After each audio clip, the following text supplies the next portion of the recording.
Well, hello and welcome to our program tonight. So glad to have you with us. I've been noticing, again, last week we had some folks from Australia visiting with us last week. Always glad to have you with us. They're watching in the morning while we're watching in the evening. But it doesn't matter what time we watch. If you like these old songs and you like to sing along and play along, this is the program for you, because again, tonight we're going to do a bunch of these old songs. I hope you got your guitars and your keyboards ready. This first song we're going to do was written by Carl Jackson and Jim Rushing. Carl Jackson it still is, I believe it was Song of the Year in the bluegrass field. And there's conflicting reports. I saw one report where the Nitty Gritty Dirt Band recorded this in 1990, but then I saw another report that said that Doyle did it in 1990, but I think he actually did it just after 2000, and that's when it won the Song of the Year. Or anyway, those conflicting reports, it really doesn't matter. It's a great little song, but I love Doyle's version of it. And we're going to do our version of it for you tonight. So get your guitars out and let's do Little Mountain Church.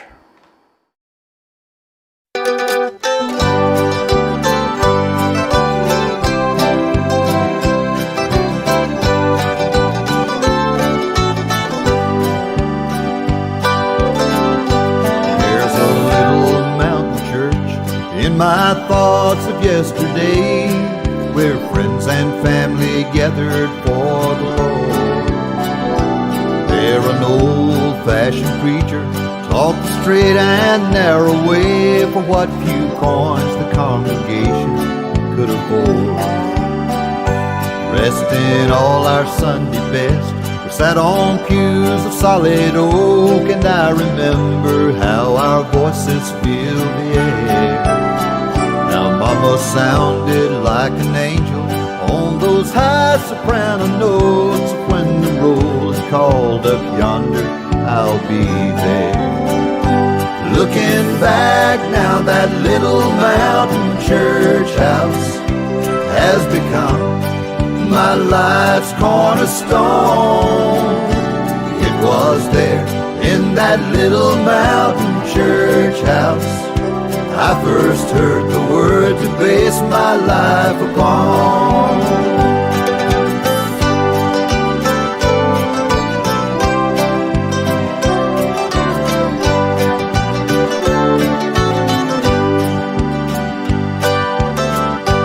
Had the all-day Sunday singing, dinner on the ground.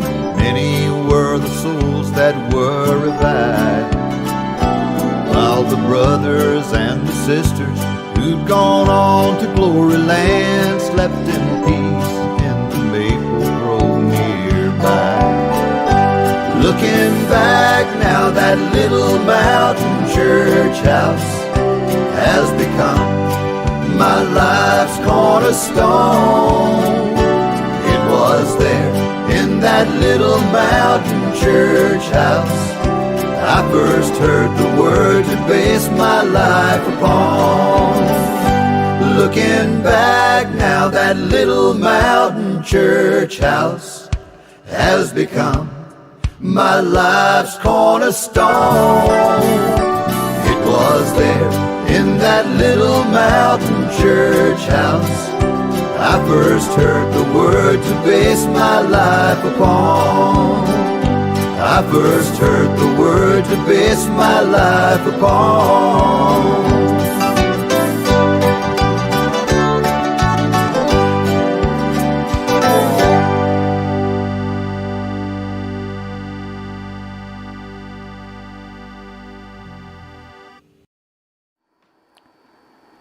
This next song that I'm going to do for you was written by a fellow named William Hunter. He was born in Ireland in 1811. And he moved to America in 1817. I couldn't find a lot about the song. I mean, when they're written that long ago, we're lucky to know who wrote it, much less why they wrote it and what have you. Although there are stories from different, we certainly know who wrote Amazing Grace, and we know the story behind that. So there are some songs that were just important enough along the way that people kept up with the folklore and the stories that went with the songs. But this particular song, I could not find the story behind why it was written or anything like that. But Hunter was he became a minister, and he did a lot of work in the church. And he wrote this song in the mid-1800s, somewhere in there, but I believe it was published in 1894 and went on to be a big song in the camp meetings and what have you, and that popularized it, but it brought it down to us. And the two ladies that I sang with on my second album, my Gospel Ship album, this was some footage that we happened to take back right about the time that we recorded the song. So I'm glad I recorded. I recorded 3 songs back then. I wish I had recorded all of them, but who knew? You know, we didn't know we were going to be doing TV or anything like that. I don't even know why we were recording it. I had just gotten a new camera, and I guess I was needing something to practice on or what have you, and I'm glad I did. I wish I had practiced more. But anyway, we did this, and I've pieced it together for you in a way that it looks like we're performing it from the stage, but it was recorded in my studio 20 years ago. But it's a song that I'm going to feature Anita Bray and Carol May on. It's called I Feel Like Traveling On.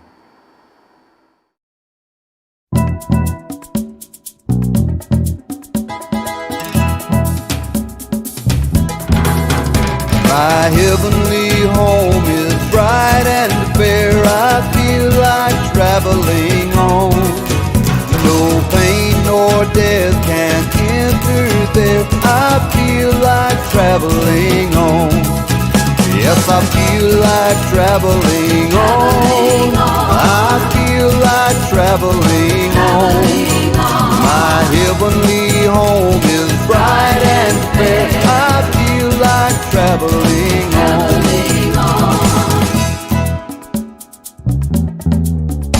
It's glittering tires, the sun outshine. I feel like traveling on. That heavenly mansion shall be mine. I feel like traveling on. Yes, I feel like traveling on. I feel like traveling on.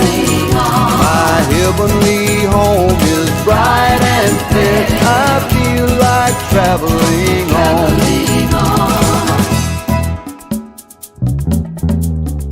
Let others seek a home below. I feel like traveling on. Which flames devour or waves o'erflow. I feel like traveling on. Yes, I feel like traveling on. I feel like traveling on. My heavenly home is bright and fair. I feel like traveling on.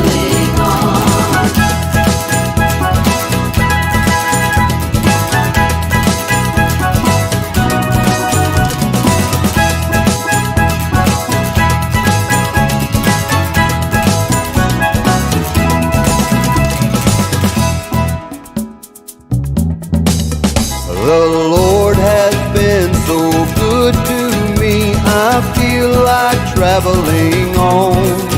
Until that blessed home I see, I feel like traveling on.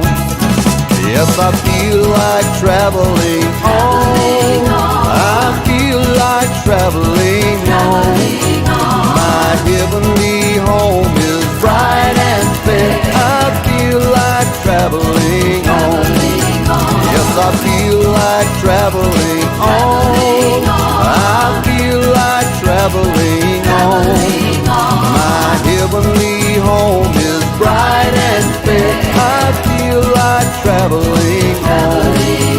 I feel like traveling on. I feel like traveling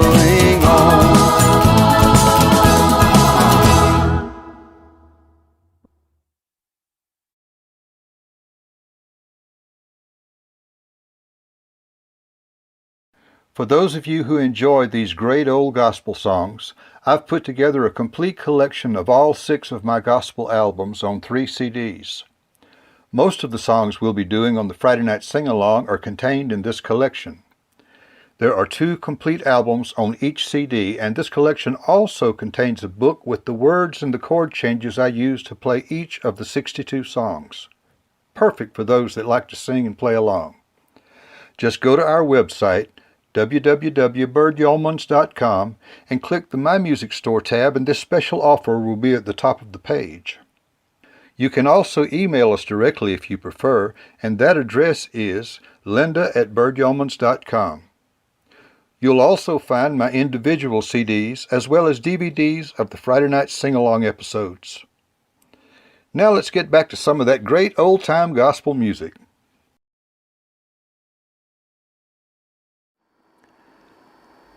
This next song is a song that I haven't done for you yet on the program, and it's about time to do it. It's not as old as some of the other songs that I've done. Now and then I'll do a song that's a little bit more modern. Most of these songs that we do are at least 100 years old, some of them 200 years old. But this one, I guess it's only about 50 years old. It was written in it was written in 1973. So that makes it 50-something years old. But it was written by Squire Parsons. He said that when he was a young man, he was in a church meeting. His daddy was leading the singing, and they did a song about Beulah land. And he said that song just sort of swept over the audience and had such an effect on everybody. And he said he just never forgot that song. So later on, when he was in his younger days, obviously a little older than when he had that experience, but he was a school teacher by this time, said he was going to school one day, and that song just he said it just never left his mind, and it was really on his mind that day while he was going to school. And he said the sun came out, and it was just really bright, and said that the old melody sort of left his head, and this new melody started coming in, and he realized that he had not heard this melody before, but before long he had the chorus. The chorus came to him. So he said by the time he got to school, he pulled out a piece of paper and wrote down the words to the chorus, and he managed to get the first verse. Well, he said about 5 years went by, and this was in 1973. About 5 years went by, and he wrote a second verse to the song. And then he recorded it in 1979. And he and the Kingsmen did a version of it. And by 1981, one of the, I think it was the Gospel News or Gospel Singing News, one of the magazines voted it their favorite song of the year. And of course, since then, it's just become an incredibly popular song. Everybody loves Sweet Beulah Land. And it allowed him to go around the country with his group and singing his songs and everything. And it's my understanding that here in the last couple of years, he's had some health problems and he's had to quit touring and everything. But to my knowledge, he's still with us, and we wish him the best and hope that he'll recover from his whatever frailties he's experiencing. But anyway, I'm so glad he wrote this song because I love it too. It's a song called Sweet Beulah Land.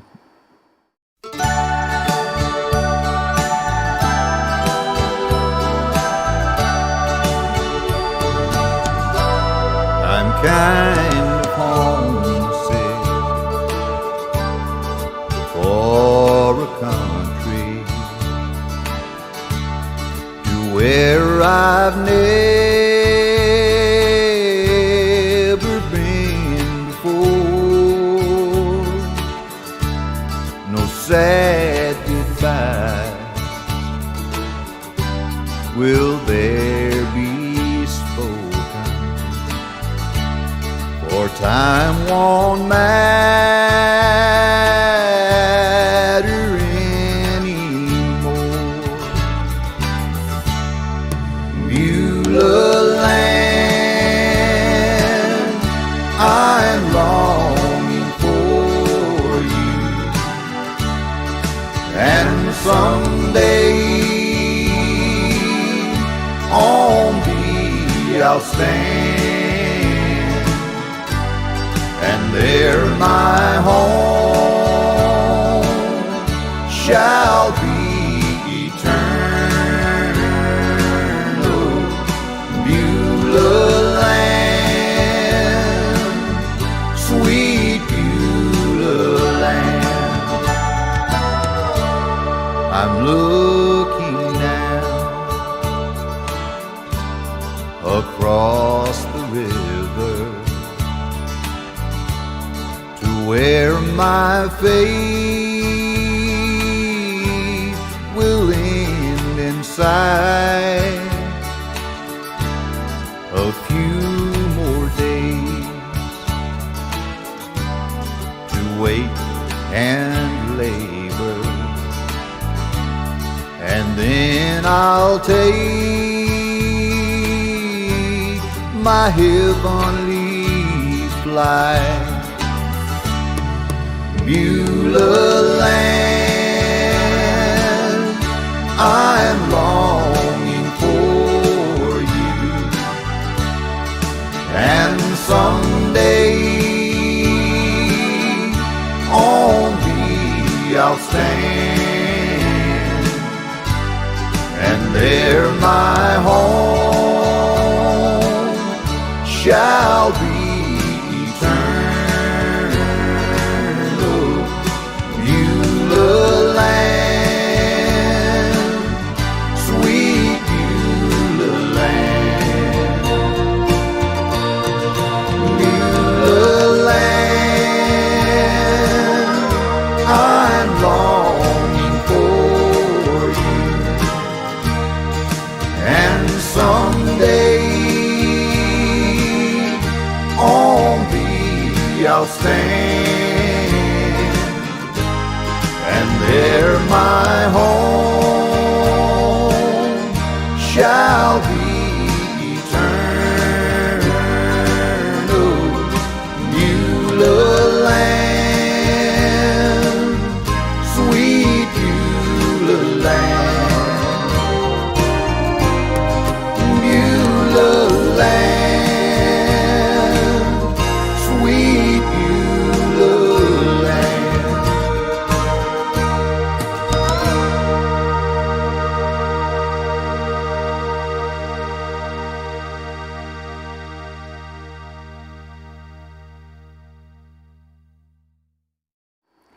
I love this next story. When I traveled through the mountains and the southeast United States back when I was touring and traveling and singing for everybody, that's when I started telling these stories. And I never realized that one day I'd be doing it on YouTube. I never thought about that because it just didn't exist then like it is now. You know, YouTube has changed in the last 10 years or so to make it a platform that's really, you can have your own little television station that goes around the world. It's just a matter of what you want to do with it and how you want to promote it and that sort of stuff. But at the time, I just never thought about that because I was still young enough and had enough energy to be able to travel around, and I missed those days.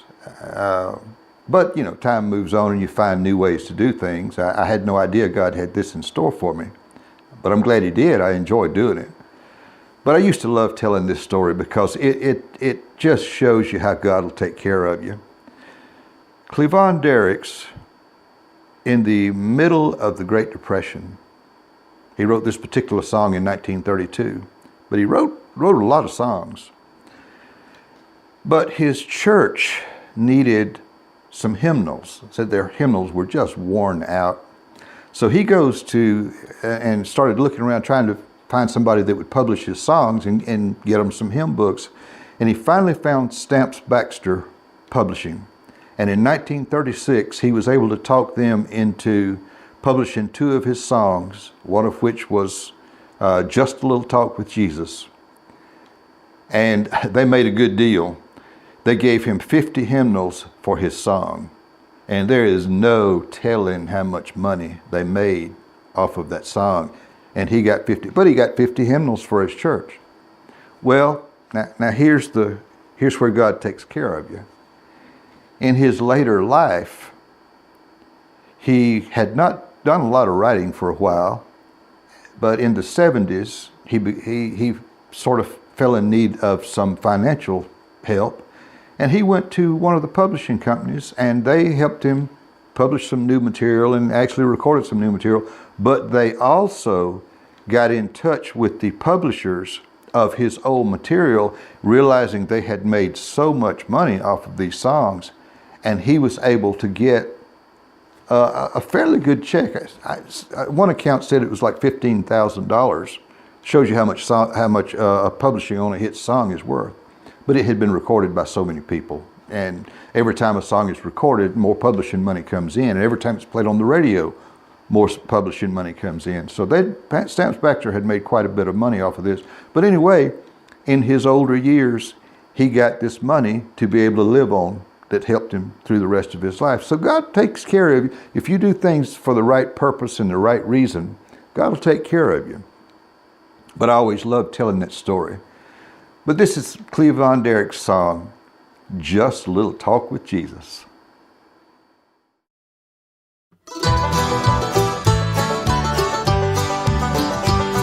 I once was lost in sin, but Jesus took me in.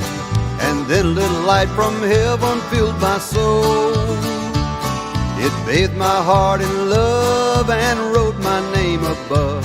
And just a little talk with Jesus made me whole. Now let us have a little talk with Jesus. Let us tell him all about our trouble. He will hear our faintest cry. He will answer by and by. When you feel a little prayer will turn you. You will know a little fire is burning. You will find a little talk with Jesus makes it right. Sometimes my path seems drear without a ray of cheer.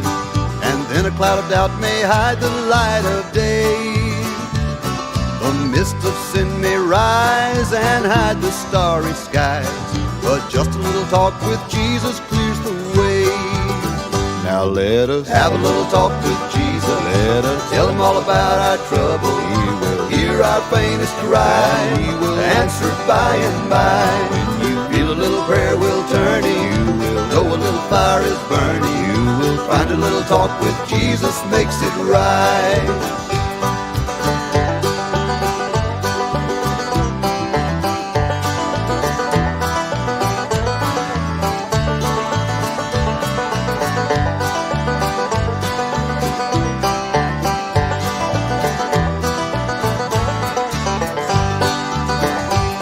I may have doubts and fears, my eyes be filled with tears, but Jesus is a friend who watches day and night.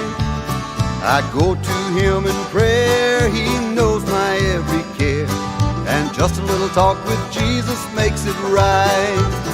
Now let us have a little talk with Jesus. Let us tell him all about our trouble. He will hear our faintest cry. He will answer by and by. Feel a little prayer will turn you. You will know a little fire is burning. You will find a little talk with Jesus makes it right. Now let us have a little talk with Jesus. Let us tell him all about our trouble. He will hear our faintest cry. He will answer by and by. When you feel a little prayer will turn you. You will know a little fire is burning. You will find a little talk with Jesus makes it right. Yes, you will find a little talk with Jesus makes it right. You will find a little talk with Jesus makes it right.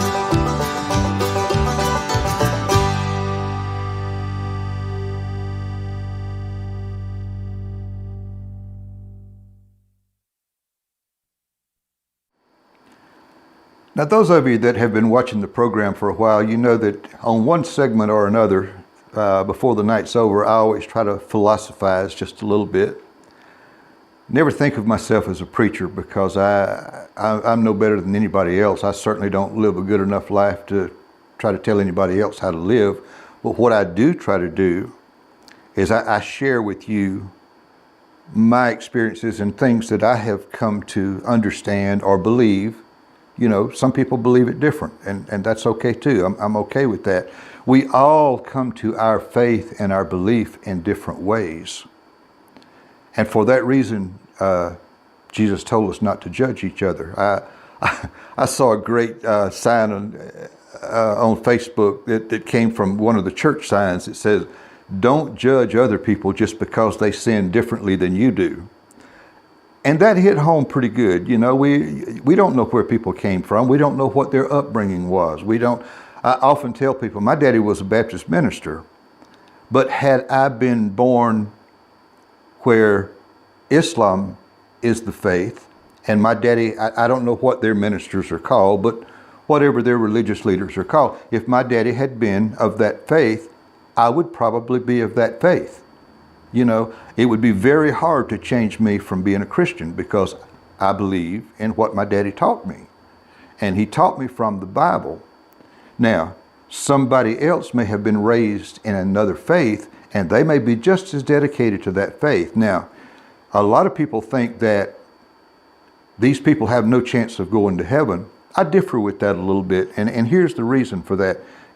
Even Billy Graham, one night I saw him, he was on Larry King, and he even said the same thing. And he said, God's going to take care of this. This is why we're not to judge people. As long as, now if you're in a radical end of a given faith, even if you're a radical Christian that's doing things wrong, you know, you're misguided and what have you, you're going to be judged accordingly for that, you know. So the people who are doing things that are clearly wrong, it doesn't matter what you call yourself, you're still going to have to account for that. But for the people who are trying to in their heart, what they believe is to try to find a higher way of doing things where we love each other and we care for each other and all of the things that are the parts of our faith that matter. God is he's going to look onto that and he's going to judge that accordingly. Some of you are going to disagree with me, and I'm okay with that. You know, a lot of people, they're very tied into the way that they were raised, and, you know, you can only do it one way, and if you don't, you know, okay. It's okay if that's what you believe, then I'm okay with that. But I don't think that I'm just telling you, I know how I am a Christian, and I know how can I say this? I'm just dyed in the wool a Christian. You're never going to change me from that. I feel like had I been raised in another faith, I might be the same way with that. Now, He is not going to send you to hell because you happen to be raised in another situation, as long as you are still trying to find a higher road and a better way and you treat people right and all that. So if we disagree on that, so be it. But I'm just telling you, God has a way. What I'm trying to say is we shouldn't judge each other. You know, He told us not to judge each other because He is the only one who knows the road that we have traveled and how we got to where we are. As long as you are trying to love people and get along with people, and we can all sit down and have a cup of coffee and have a conversation together, and we're not trying to hurt each other or kill each other or all of this kind of stuff, it's going to be okay. That's just my way of looking at it. But last week I was saying what we need to do is we need to start a movement of being kind to each other. Do random acts of kindness. Give people smiles and everything. Have you ever noticed when you're doing something for somebody else, it makes you feel better? Makes you feel good to do stuff. Jesus said it's better to give than to receive. I've proved that to be true in my life. I would rather, now, I sit here and I do this for other people because I was given a gift of music, and I appreciate that and I love that, but I also do it for me. I love doing this. I have loved playing music since I remember what music was. I must have been 3 or 4 years old when I first realized I loved music. And by the time I was 5 or 6, I'm sitting on a piano stool finding notes, finding melodies and that kind of stuff. And I've just been a musician all my life. So I get, people are always, and I appreciate all the thanks and everything, but I do this for me as much as I do for all of everybody that watches. I enjoy this. I love this. When I'm sitting there finding guitar parts and finding bass parts and piano parts, I'm in heaven. But anyway, as I do it for you, I do it for me.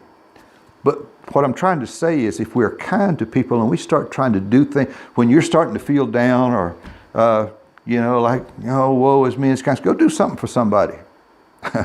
You'll be surprised what that'll do for you. So, in keeping with all of that, we're going to get to our last song tonight. And as usual, I've gotten strung out with my philosophizing, and I can't remember the guy's name that wrote this. We'll talk about it another time. But if you count your blessings instead of your problems, you'll be surprised how you might not even need that medicine you're taking for your depression. A lot of life is a mindset. The glass is either half full or half empty. Same amount of water, just depends on how you want to look at it. If you'll start looking at life in a more positive way and try to help somebody else, you'll be surprised how that'll make you happy. So anyway, let's wind up tonight with a song called Count Your Blessings.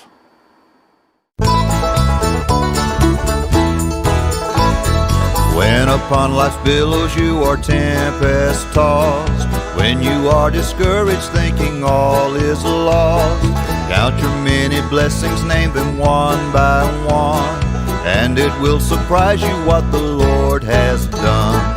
Count your blessings, name them one by one.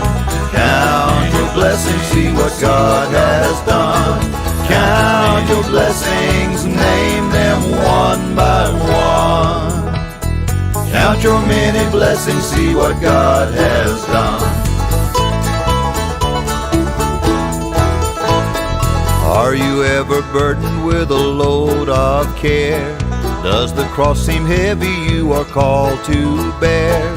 Count your many blessings, every doubt will fly, and you will be singing as the days go by. Count your blessings, name them one by one. Count your blessings, see what God has done. Count your blessings, name them one by one. Count your many blessings, see what God has done. When you look at others with their land and gold, think that Christ has promised you his wealth untold. Count your many blessings money cannot buy, your reward in heaven nor your home on high. Count your blessings, name them one by one. Count your blessings, see what God has done. Count your blessings, name them one by one. Count your many blessings, see what God has done. So amid the conflict, whether great or small, do not be discouraged, God is over all. Count your many blessings, angels will attend, help and comfort give you to your journey's end. Count your blessings, name them one by one. Count your blessings, see what God has done. Count your blessings, name them one by one. Count your many blessings, see what God has done. Count your blessings, name them one by one. Count your blessings, see what God has done. Count your blessings, name them one by one. Count your many blessings, see what God has done.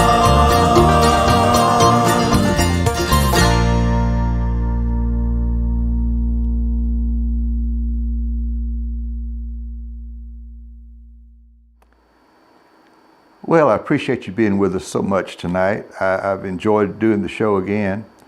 Hope I didn't get too long-winded on that last section. And I might have stepped out of bounds a little bit for some of you, but stay with me. I'm just a human being. These are just things that God lays on my heart, and we may or may not always agree. But I just so want to see us come together as the world. I watched the news, and we're just splintering apart. We live in the best of times and the worst of times, it seems like. There's some good things about the internet. There's some bad things about the internet. There's some good things about the modern conveniences that we have, and there's some things that's not so good. But the main thing I'm saying is, if we all learn to love each other, that'll take care of half of our problems right there. You know, if we care about each other. So let's everybody commit some random act of kindness this week. And don't forget, go to my website, birdyeomans.com, if you are interested in any of the CDs or my book. And if you have any questions, email Linda. Her email address is linda@birdyeomans.com. And I'll see you next week, Friday night, 8 o'clock.